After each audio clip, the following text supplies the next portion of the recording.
everybody, Josh Sigurdson, World Alternative Media here, and we are joined once again by the one and only G. Edward Griffin, of course, the author of The Creature from Jekyll Island, among countless other amazing reads, the Freedom Force International, the Red Pill Expo. First of all, thank you for joining us again. Well, thank you, Josh. Thanks for inviting me back. It's always a pleasure. Absolutely. So I wanted to get into something that has been in a lot of the headlines recently, more in independent media than mainstream media, go figure.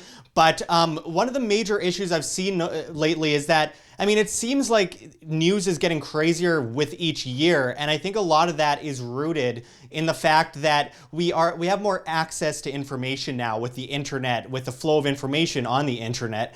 And the old bread and circuses are kind of dying. We see mainstream media viewership way down, NFL viewership way down, Hollywood movie viewership way down. There seems to be something happening. And it's kind of like out of an act of desperation. It seems a lot of us they're trying to silence, and it's like an incremental frog boil in a way. Now, I've made my views clear on Alex Jones. I have issues with him, but nonetheless, he has the freedom of speech to say whatever he wishes to say. And you, Mr. Griffin, you were the first person ever featured on Alex Jones's YouTube channel years ago in studio in an interview you did, which I can't pull up on the screen because they took his channel down. I wanted to hear what you have to say about this recent censorship of countless political dissenting voices. Well, that's a good question, Josh. There's so much to say about that. It's like, where do you go with it? Because the issue is much bigger than it seems. On the surface, it looks like, oh, as you just said, oh, they're beginning to silence or censor certain points of view. Well, they've always been doing that. It's been moving up. It's been ramping up over the years. I've been in this battle for a long time. I first woke up to the challenge of preserving our liberties in 1960. Yeah, we actually had a life back in 1960, and I was in the corporate world at that time. Had no idea about what was going on in the real world. So my first awakening was 1960. And ever since that point in time, I've been aware of the fact that, as the military call it, it's information dominance. And it's, we're living in a world now which is quite different from the old style of warfare, where nations conquered other nations strictly at the point of a sword or at the ability of how many bombs you can drop and, weaponry and manpower, military might. And that's still a factor, of course, because it always is behind everything as a last resort. But the modern totalitarians have learned ever since with the advent of mass communications and with the advent of this idea of democracy and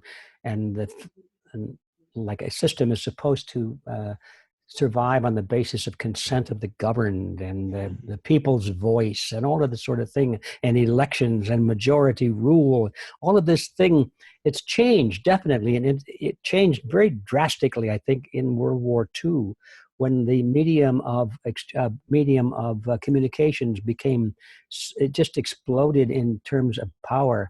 I'm perhaps digressing, but I hope to get back to your point.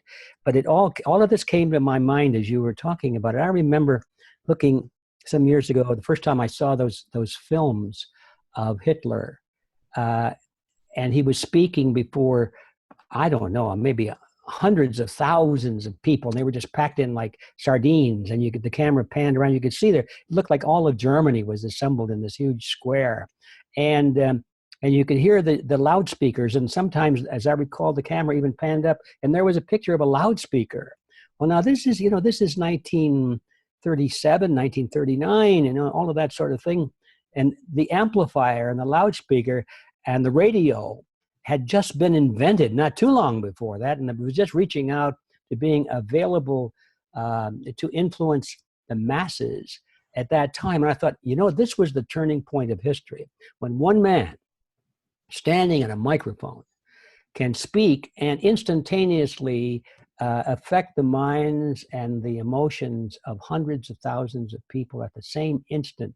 This was the beginning of an era when the psychopoliticians began to think in terms of how to manipulate the opinions and the passions of the people, not with the sword, but with groupthink and with propaganda and with distorted lies. Now we now call fake news and so forth. This all started quite a while ago.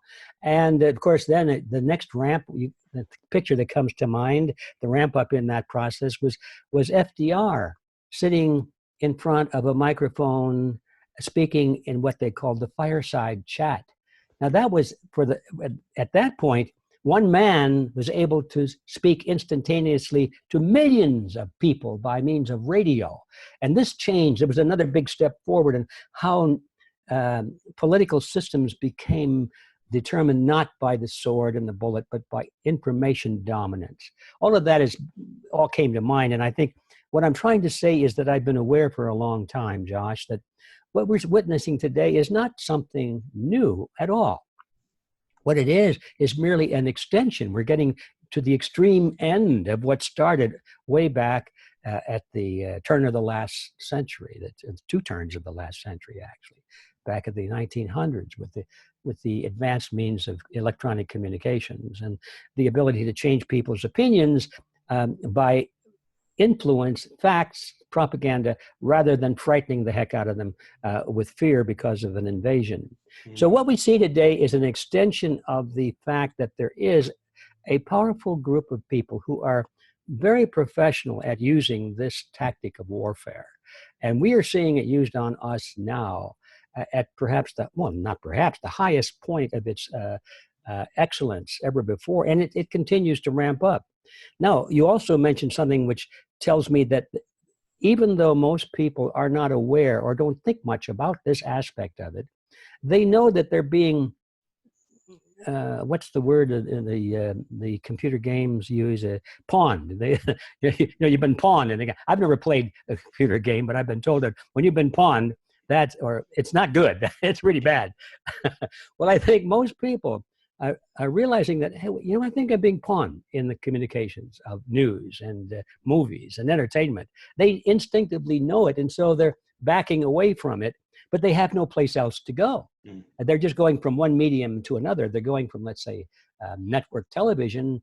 Now they're going to their Facebook or whatever. And now we find out that the same forces in general control Facebook that control the network television, and the same ones that control the Hollywood movies and so forth.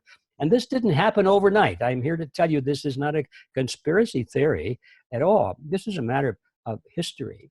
And I'm not even sure we even want to call it a conspiracy because it's right out in the open. Nothing is hidden.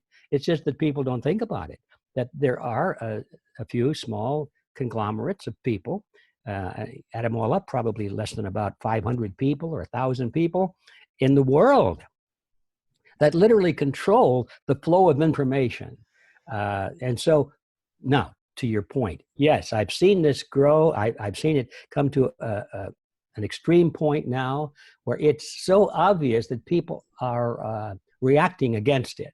But as I said, there's no place to escape, because no matter where you go, you find that these same control freaks have already got there first. I mean, they figured out a long time ago.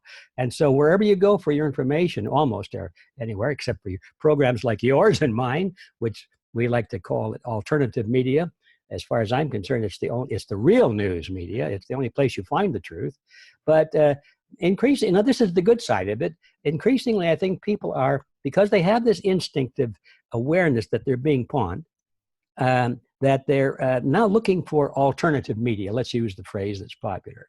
And it's up to us to deliver quality information. And this is really, although it's a terrible thing in history, it's a great turning point, and it may be an advantage for us in our movement to capture the ears and the minds and the logic of masses of people. So I look at it as both sides. It's bad on the one hand, and on the other hand, it's a great opportunity. Well, I have to mention something that I find, I'm not trying to be a braggart here, but looking at local medias, for example, there's the CBC in Canada, which is state-funded, and you think a state-funded media would get a lot of viewership. They have all this money coming in.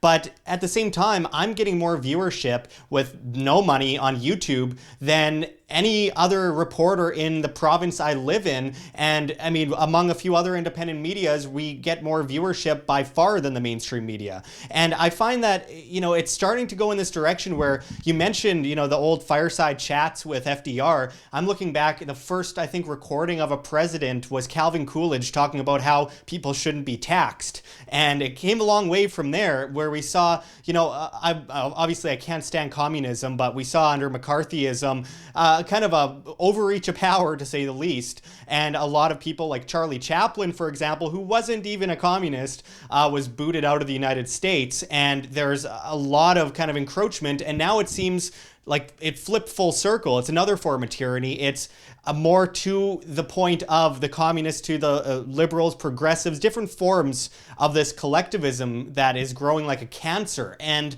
now it's like Alex Jones, it has one of the biggest audiences of any media on earth.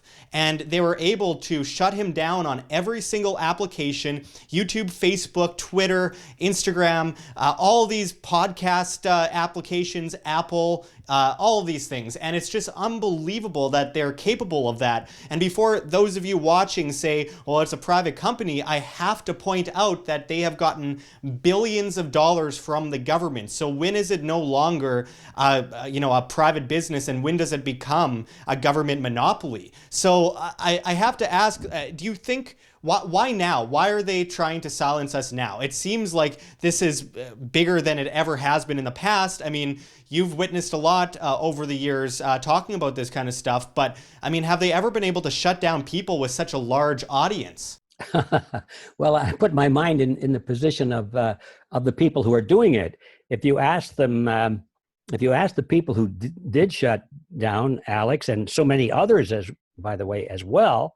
And by the way, I just got a message from YouTube a couple of days ago saying that they weren't going to allow advertising on my YouTube channel anymore either, because they didn't like what I was saying.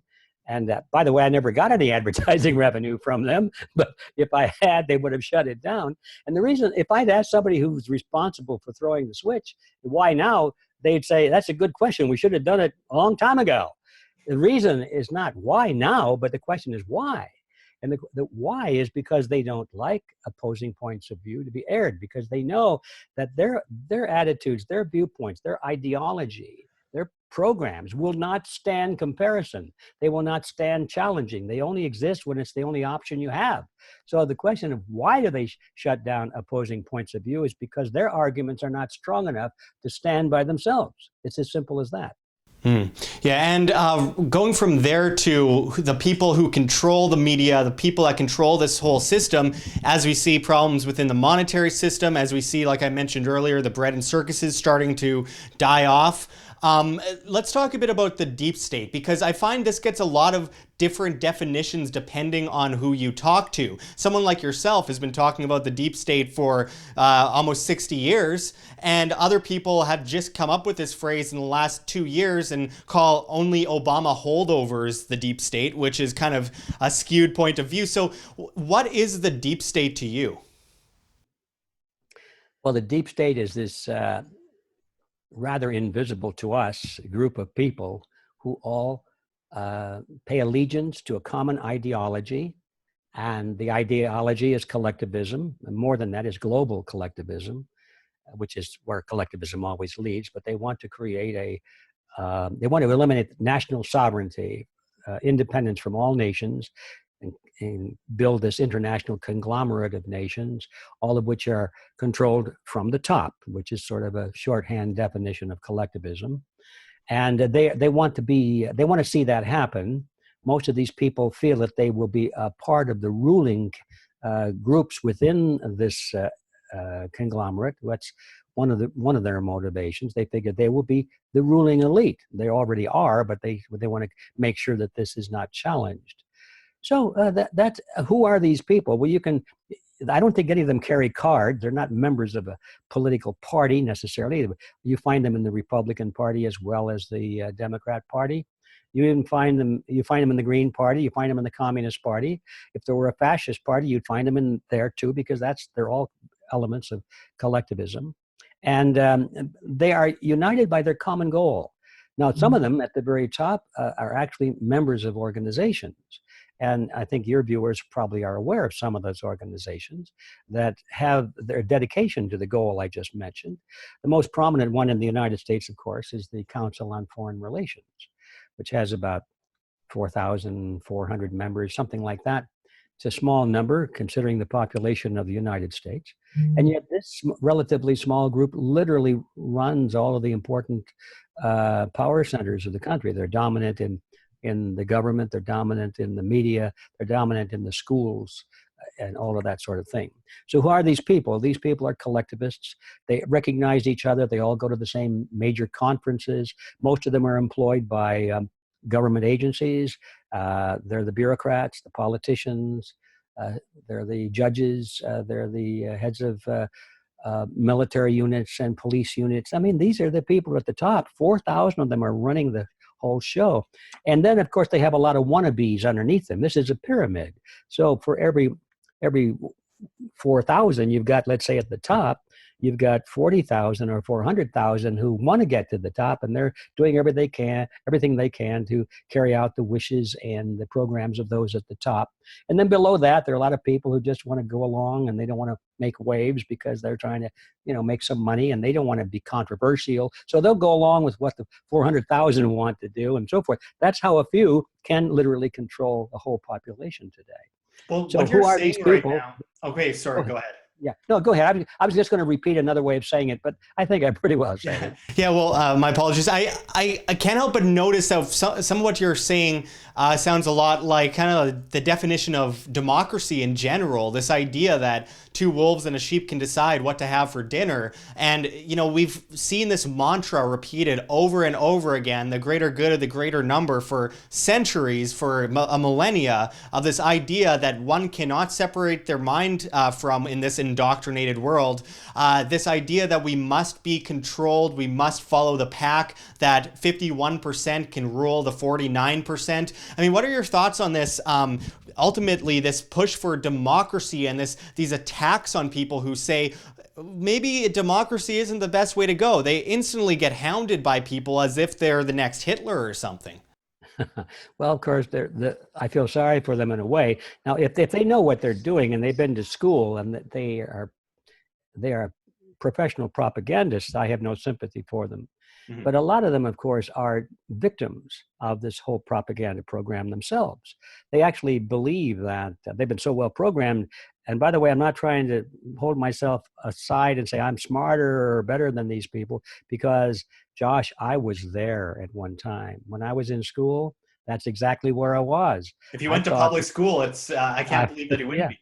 Yeah, of course. It all seemed like a great idea. The greater good of the greater number. What's wrong with that? And democracy and all of those things. But then I began to question, and that's what they don't want us to do. That's why they take down people like us from the internet and they don't allow us on the mainstream media, because they don't want anyone questioning some of these sacred cows. And I think that anybody that does just ask a few questions about democracy, they'll very quickly, first of all, they'll find out that the people that drafted the American Constitution did not like a democracy at all. And they said, we're not creating a democracy, we're creating a republic. And if you go back to the literature of the time now today you won't find it, but go back to the literature of the time, people knew the difference between a republic and a democracy, and they wrote about it, they talked about it. And the leaders said, democracy always destroys itself. It always ends up in dictatorship. Once people discover that they can vote themselves benefits out of the treasury, they'll just keep voting for the people that promise them the most benefits at the expense of someone else, until finally the country is bankrupt. And then everybody's in panic and everybody's in rage and they start killing each other, and then they have to have martial law, and now you get a dictatorship and so forth. And these guys talked about this thing 200 years ago. And so it's not new. And then you get to finally say, well, if that's not a good system, take a lynch mob. Well, there's democracy. There's only one dissenting vote. Mm-hmm. Oh, wow. Oh, wait a minute. Yeah. And then you start to ask questions. Well, okay, the majority should rule, but on all things? Are there some things that even the majority shouldn't mess around with? Now you're talking about a republic. You bet. There are certain inalienable rights that come with the individual. And it doesn't make any difference if you are a minority of one against a million. You have the right to free speech. Even if a million people say you don't, in the kind of system we want to live under, that system will say, yes, that one person has a right to speak his mind, even if a million people don't like it. It's not a Well, question of numbers. yeah, I got a comment today. I did a video that I posted today or the day before when I post this video. Anyway, I posted a video talking about the alternatives to government, and one person commented that I think they're exaggerating, but they said 90% of people are not very good people, and they said for that reason we need democracy. And I thought, okay, so then 90% of government who has now all the power and has guns to our head is now, they're full of bad people. Now they rule over us with all this power. I mean, how is that better than individuals making their own choices and letting their individual demand reign? And that's where it kind of plays into this issue of even the Republic. Because one thing that I noticed that the founding fathers of the United States didn't see in their, ahead on the road, something they didn't see coming at them was the fact that even when you have a small government, it will always grow like a cancer. It's like cutting off 95% of a tumor and leaving 5% left to just sit there. Eventually it's going to grow, and eventually it's going to continuously get bigger, just like a little bit of collectivism begets big collectivism eventually. So I wanted to hear your thoughts on this. I mean, from the voluntary, non-aggressive society standpoint, where do you stand on that? Like this idea that individuals can rule themselves in a private contract, private governed society? Well, that's a great question, Josh, and I'm glad you asked it. I hope that I have the presence to do a good job of the answer in a short period of time. I think the whole issue depends on our definition of the word government. That gets in the way. People, they don't know what a government is supposed to do. They think that a government is supposed to, as the word suggests, govern. That's what government is to do, is to govern. It's right built into the word. And if I were to ask 100 people, anybody here want to be governed? Well, most hands would say, stay down. Nobody wants to be governed. So then why would a person want a government when you know that that's what a government is going to do, is going to govern you? Well, that requires you think about, well, we don't mind being governed in some areas, but not in others. And so now we have to come to the question, well, what is the proper function of the state? If we can just remove the word government for the moment, get it out of the discussion, because it carries with it that overload of, well, it's supposed to govern. Let's get rid of that word, pretend like it never existed, and think of, well, what is this thing, this element we're talking about? Well, it's the state. It's the grouping of people who come together voluntarily. At least that's the theory. Some of them are forced to do so, but that's not the kind of state we want. We want the state that derives its consent from the governed. Okay, that's the sort of thing we're talking about. Most people want that kind of a state, where the consent of the governed is necessary. Now, that applies both to the state or to a private corporation. People say, well, if you have the state do it, it's going to be a government. No, not necessarily. If you have the state do it, it can be a government, or it can be like a private corporation, depending on how we create the state. We have the chance to create it any way we want. Well, we don't have a chance to create a government any way we want, because the purpose of the government is to govern, and we don't want that. So that's why I want to get rid of that word. The question now is the state. Can the state be beneficial, or is it always going to grow like pregnancy? Does it always go to full term? And my answer is, it need not be that way. Now, I admit, it has always been that way in history. And the reason is that nobody's ever asked the questions we are now discussing. Could it be any other way? Nobody's ever asked that question. Now, if you think that we can avoid having a militaristic government simply by having private corporations take care of our police function and our military action, this is absurd, because corporations have the same problem of governments. They can get out of hand too. They can creep. And if you think that that's the solution, just go think about Blackwater, for example. Now, there's a private company, and you don't want Blackwater running your lives or governing you or serving you supposedly, then you want a government doing so. No, and I will just cut in for one moment. We have to remember the difference between, certain corporations that get a ton of money from the government and are propped up by the state. Like Blackwater has gotten a ridiculous amount of money from the government. So it's not like they kind of just rose up by the demand of the populace with their dollar, Right.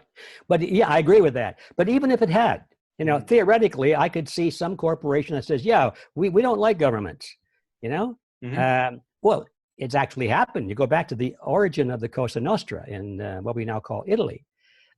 Cosa Nostra came up as individual security guards that would guard landholders' property and their families against the marauding bands of governments, little governments, and from criminals. And so they hired the gunslingers. The same thing happened in the West. And that was good. It was all private, not government. And yet, 2 generations later, the gunslingers now owned all the property. They had usurped the power. They were given the authority to hold the guns and to force people, and that power got out of hand, and now they were the Cosa Nostra. So just because it's private and not government makes no difference whatsoever. Once you allocate to some group of people, you say, yes, we give you the right to use coercion against us as a group.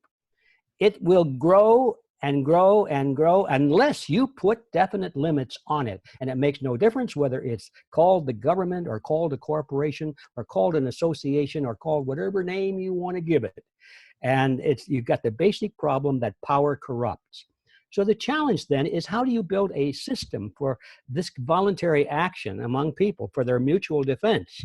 And they will always form into such groups. By the way, this is instinctive. We have a herd instinct. We form together for a mutual protection. Most mammals do that. Most species do that. Humans definitely do it.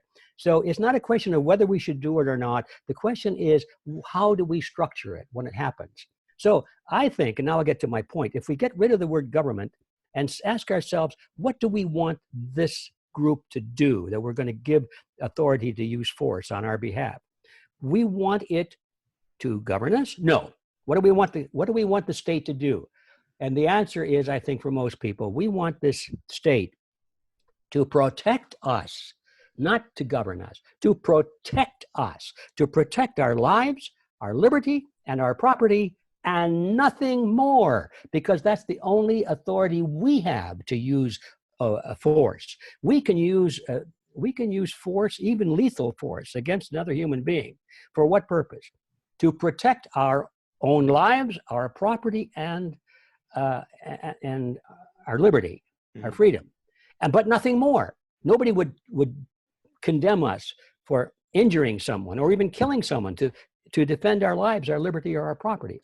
But if we injure someone because we want them to go to a certain school, or not wear seat belts, or not open their shops on Sunday, or not to pay an employee less than a certain rate, all of the other stuff that we get into, individuals do not have the right to force another person to adhere to those rules. And therefore, since we don't have the right, we cannot delegate that right to our employees, our representatives, or whatever we want to call them. So now I believe that instead of calling this thing a government, we should call it a state. And then we should then say, what kind of a state will it be? And my answer is, we should call it a protectorate. Let's use that word. And then we should be very careful to define that the protectorate is there just to protect the lives, liberty, and property of its citizens, nothing more, and get on with our lives.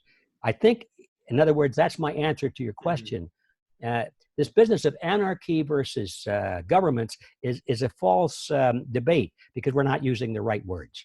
I would definitely agree that we're not using the right words. Of course, the word anarchy could mean so many different things these days. I mean, it could be anything from voluntarism to anarcho-communism, which is really just another way of saying we want to get rid of the government and reform a gigantic collective entity that will rule everybody with an iron fist. But I do want to, of course, say that, in this kind of society where, individuals are like the protectorate that you speak of, it would be a very interesting, theory anyway, to create a protectorate, but under the voluntary private contract. So individuals within this protectorate agree with the terms of the protectorate. And instead of, saying, well, us, the collective, say that you must follow the rules of this protectorate, and there could be a form of unrestricted governance that can grow out of that. So I think the private contract idea of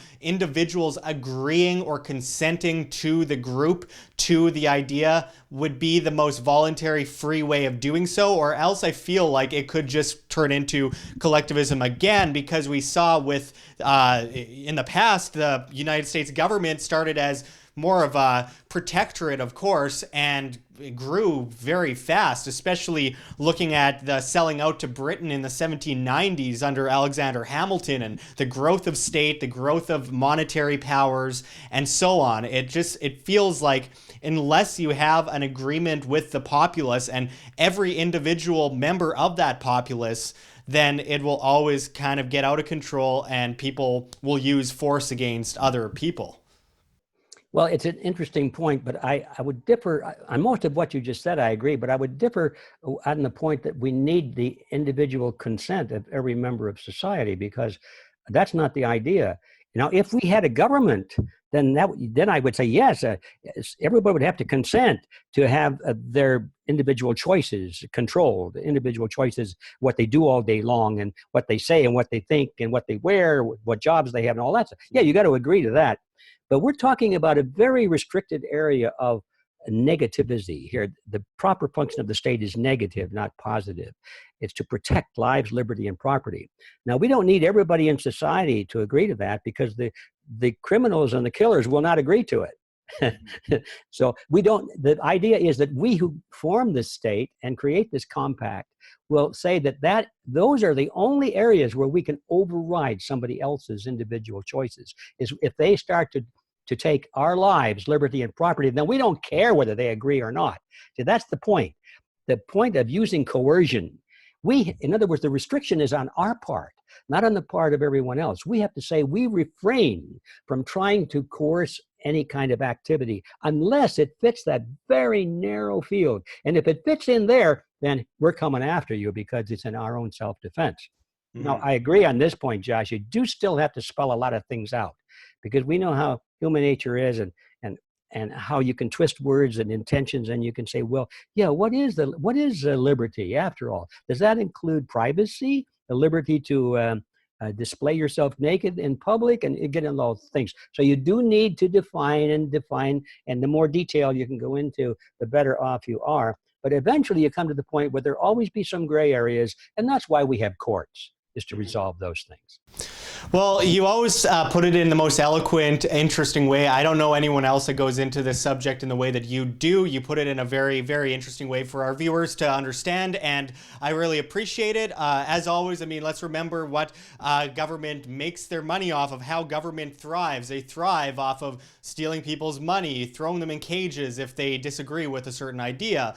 The subjectivity of the definition of the word law is up in the air these days. It's like, well, a law could be anything from raping someone, don't do that, to, oh, you didn't pay a parking ticket. The law has a lot of gray area in it today, so we always have to be very careful how we define things, and I feel like the law of nature has a lot more pull than what some guys write on a piece of paper with some ink and say, well, there you go, we're governing now. So I appreciate the way that you put it, sir. Thank you for joining us. Well, Josh, it's always a pleasure to be on your show, and let's get together some other time soon and talk about some other aspects of a protectorate. It's one of my favorite topics. I absolutely agree. When we're off the record having dinner or something at an event, he and I will talk for hours and hours on end, and it's the most interesting conversation you can imagine, and I wish I got more of it on video, but all the same, thank you for joining us, and until next time, this is Josh Sigurdson signing out from World Alternative Media. Find the truth, be the change. Like what you see here, OM? Don't forget to check the links below. GoFundMe, Patreon. We can't do it without you. Any donation is very much appreciated, especially as we are so overwhelmingly demonetized by YouTube as they bring in the ADL to flag all of our content as hate speech. Also check our Bitcoin address in the description as well as on the screen for you to scan if you please. And also check us out at Steemit at Josh Sigurdson, the future of social media, where you get paid in the upvote of your post in cryptocurrency, Steem that is. So don't forget to check us out there and find us at Anarchapulco 2019. I know it's early, but this is such an exciting event coming up with Ron Paul, Judge Napolitano, David Icke, Larkin Rose, Jeff Berwick, all the usual characters, and it's going to be amazing. So we hope to see you there. Make sure to check the link for Anarchapulco below and use promo code WHAM to save as much as 15% on your tickets. We hope to see you there. But until next time, this is Josh Sigurdson signing out from World Alternative Media. Find the truth, be the change.